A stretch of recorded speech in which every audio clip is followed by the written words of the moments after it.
തന്നിരിക്കുന്ന ഘടന വിശകലനം ചെയ്യുക or analyse the given structure. ഇതാണ് നമ്മുടെ സ്ട്രക്ചർ. ഇതുമായിട്ട് ബന്ധപ്പെട്ട ഒന്നാമത്തെ ക്വസ്റ്റ്യൻ ആണ്. ഏറ്റവും നീളമുള്ള ശൃംഖലയിലെ കാർബൺ ആറ്റങ്ങളുടെ എണ്ണം എഴുതുക, അല്ലെങ്കിൽ ഏറ്റവും ലോങ്സ്റ്റ് ചെയിനിലത്തെ കാർബൺ ആറ്റങ്ങളുടെ എണ്ണം എഴുതാനാണ് പറയുന്നത്. അപ്പം ഈ ഒരു ക്വസ്റ്റ്യൻ കാണുന്ന സമയത്ത് മിക്ക ആൾക്കാരും ഇത് മെയിൻ ചെയിൻ ആയിട്ട് സെലക്ട് ചെയ്യാൻ സാധ്യത കൂടുതലാണ്. എന്നാൽ ഇവിടെ ഒരു ട്വിസ്റ്റ് ഉണ്ട്. ശരിക്കും ഇതല്ല നമ്മുടെ മെയിൻ ചെയിൻ എന്ന് പറയുന്നത്. ഒന്നും കൂടി നോക്കി നമുക്ക് മനസ്സിലാവും.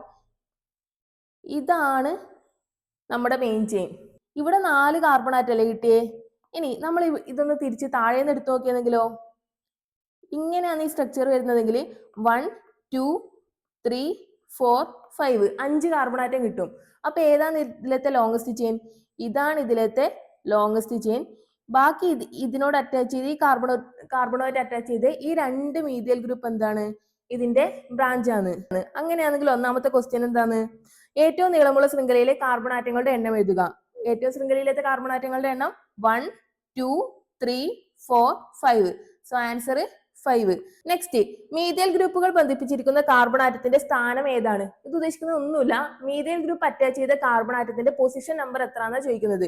പൊസിഷൻ നമ്പർ കണ്ടെത്താൻ നമ്മൾ എന്താ ചെയ്യേണ്ടത്? ഇതിന് നമ്പർ കൊടുക്കണം. 1 2 3 4 5.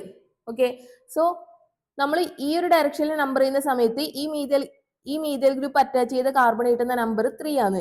ഇനി ഓപ്പോസിറ്റ് നമ്പർ ചെയ്യുന്ന സമയത്ത് 1 2 3 4 5. അപ്പൊ ഓപ്പോസിറ്റ് നമ്പർ ചെയ്യുന്ന സമയത്തും മീഥൈൽ ഗ്രൂപ്പിന് കിട്ടുന്ന നമ്പർ എത്രയാണ്? 3 ആണ്. അപ്പൊ നമുക്ക് ഒരു ഡൗട്ടും വേണ്ട, മീഥൈൽ ഗ്രൂപ്പ് ബന്ധിപ്പിച്ചിരിക്കുന്ന കാർബൺ ആറ്റത്തിന്റെ സ്ഥാനം എന്ന് പറയുന്നത് 3 ആണ്. നെക്സ്റ്റ് ക്വസ്റ്റ്യൻ ആണ്, ഈ സംയുക്തത്തിന്റെ IUPAC നാമം എന്താണ്? IUPAC നാമം എന്ന സമയത്ത് ഫസ്റ്റത്തെ സ്റ്റെപ്പ് എന്താണ്? ഫസ്റ്റ് നമ്മൾ കൊടുക്കേണ്ടതാണ് position number of methyl group. ഇവിടെ മീഥൈൽ ഗ്രൂപ്പിന്റെ പൊസിഷൻ നമ്പർ ഏതാണ്? 3 ആണ്. 2 മീഥൈൽ ഗ്രൂപ്പ് അറ്റാച്ച് ചെയ്ത് എത്രാമത്തെ പൊസിഷനിലാണ്? 3ാമത്തെ പൊസിഷനിലാണ്. So 3,3 di methyl. ഇനി എത്ര carbon atom? 5 carbon atom. So word root പെന്റാണ്, സഫിക്സ് an. 3,3 ഡൈമീഥൈൽ പെന്റേൻ ആണ് നമുക്ക് കിട്ടുന്ന ആൻസർ.